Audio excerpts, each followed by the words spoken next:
ರಾಜ್ಯದ ಹಾಲಿ ಸಿಎಂ ಹಾಗೂ ಮಾಜಿ ಸಿಎಂಗೆ ನಿರ್ಣಾಯಕ ದಿನವಾಗಿತ್ತು. ಮುಡಾ ಕೇಸ್ನಲ್ಲಿ ಸಿದ್ದರಾಮಯ್ಯಗೆ ಹಾಗೂ ಪೋಕ್ಸೋ ಕೇಸ್ನಲ್ಲಿ ಯಡಿಯೂರಪ್ಪಗೆ ಕಾನೂನು ಕಂಟಕ ಎದುರಾಗಿತ್ತು. ಸಿದ್ದುಗೆ ಹೈಕೋರ್ಟ್ನಿಂದ ರಿಲೀಫ್ ಸಿಕ್ಕಿದ್ದರೆ ಬಿಎಸ್ವೈಗೆ ಟೆನ್ಷನ್ ಹೆಚ್ಚುವಂತೆ ಮಾಡಿದೆ.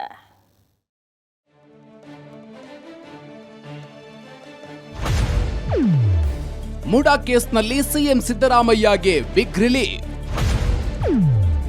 ಮುಡಾಕ್ಕೆ ಸಿಬಿಐ ತನಿಖೆ ಕೋರಿ ಸಲ್ಲಿಸಿದ್ದ ಅರ್ಜಿ ವಜಾ.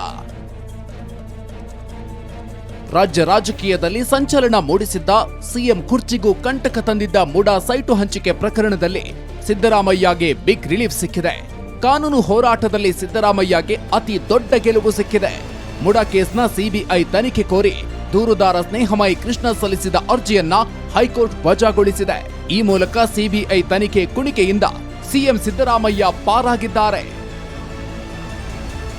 ಲೋಕಾಯುಕ್ತದಿಂದ ನಿಷ್ಪಕ್ಷಪಾತ ತನಿಖೆ ಅಸಾಧ್ಯವೆಂದು ಆರೋಪಿಸಿ ಸ್ನೇಹಮಯಿ ಕೃಷ್ಣ ಸಿಬಿಐ ತನಿಖೆಗೆ ಆಗ್ರಹಿಸಿ ಅರ್ಜಿ ಸಲ್ಲಿಸಿದ್ರು.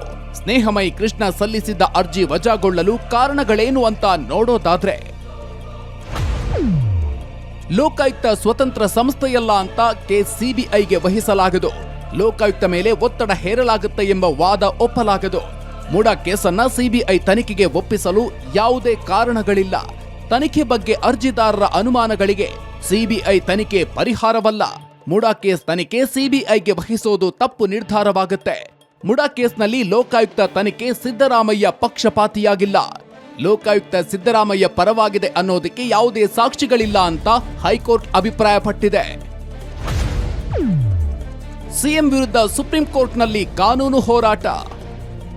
ಹೈಕೋರ್ಟ್ನಲ್ಲಿ ಹಿನ್ನಡೆ ಉಂಟಾಗಿರೋದ್ರ ಬಗ್ಗೆ ದೂರುದಾರ ಸ್ನೇಹಮಯಿ ಕೃಷ್ಣ ಪ್ರತಿಕ್ರಿಯಿಸಿದ್ದು, ಹೋರಾಟದಿಂದ ಹಿಂದೆ ಸರಿಯಲ್ಲ, ಸುಪ್ರೀಂ ಕೋರ್ಟ್ಗೆ ಮೇಲ್ಮನವಿ ಸಲ್ಲಿಸುವುದಾಗಿ ಹೇಳಿದ್ದಾರೆ.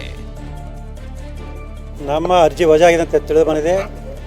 ನಮ್ಮ ಹೋರಾಟದಲ್ಲಿ ಒಂದು ಹಿನ್ನಡೆ ಆಗಿದೆ ಅಂತ ಹೇಳ್ಬೋದು. ಆದರೆ ನಮ್ಮ ಹೋರಾಟವನ್ನು ನಾವು ಮುಂದುವರಿಸ್ತೀವಿ. ಅಂದರೆ ಮೊನ್ನೆ ಸರ್ವೋಚ್ಚ ನ್ಯಾಯಾಲಯದಲ್ಲಿ ಒಂದು ಮೇಲ್ಮನವಿ ಸಲ್ಲಿಸಿ ಈ ಪ್ರಕರಣ ಸಿಬಿಐಗೆ ಪಡಿಸುವಂಥ ಪ್ರಯತ್ನವನ್ನು ನಾವು ಮುಂದುವರಿಸಿಕೊಂಡಿರ್ತೀವಿ. ಅಪ್ರಾಪ್ತ ಮೇಲೆ ದೌರ್ಜನ್ಯ, ಬಿಎಸ್ವೈಗೆ ಅರ್ಧ ರಿಲೀಫ್. ನಿರೀಕ್ಷಣಾ ಜಾಮೀನು ಮಂಜೂರು, ಕೇಸ್ ರದ್ದು ಅರ್ಜಿ ವಜಾ. ಅಪ್ರಾಪ್ತೆ ಮೇಲೆ ಲೈಂಗಿಕ ದೌರ್ಜನ್ಯದ ಕೇಸ್ನಲ್ಲಿ ಮಾಜಿ ಸಿಎಂ ಬಿಎಸ್ ಯಡಿಯೂರಪ್ಪಗೆ ಅರ್ಧ ರಿಲೀಫ್ ಸಿಕ್ಕಿದೆ. ಪೋಕ್ಸೋ ಪ್ರಕರಣದಲ್ಲಿ ಬಿಎಸ್ವೈಗೆ ಹೈಕೋರ್ಟ್ ನಿರೀಕ್ಷಣಾ ಜಾಮೀನು ಮಂಜೂರು ಮಾಡಿದೆ. ಹೀಗಾಗಿ ಯಡಿಯೂರಪ್ಪ ಬಂಧನ ಭೀತಿಯಿಂದ ಪಾರಾಗಿದ್ದಾರೆ. ಆದ್ರೆ ಮಾಜಿ ಸಿಎಂಗೆ ತನಿಖೆ ಟೆನ್ಷನ್ನಿಂದ ಮುಕ್ತಿ ಸಿಕ್ಕಿಲ್ಲ.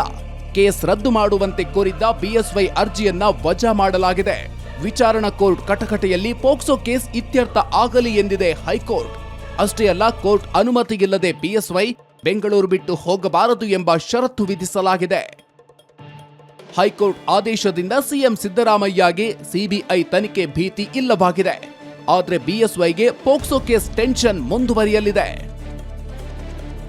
Ramesh KH, crime bureau, Asianet Suvarna news.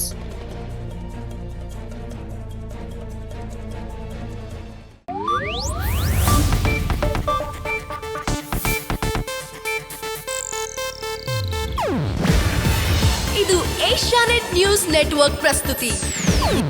ನೀವು ನೋಡ್ತಿದ್ದೀರಾ ಏಷ್ಯಾನೆಟ್ ಸುವರ್ಣ ನ್ಯೂಸ್.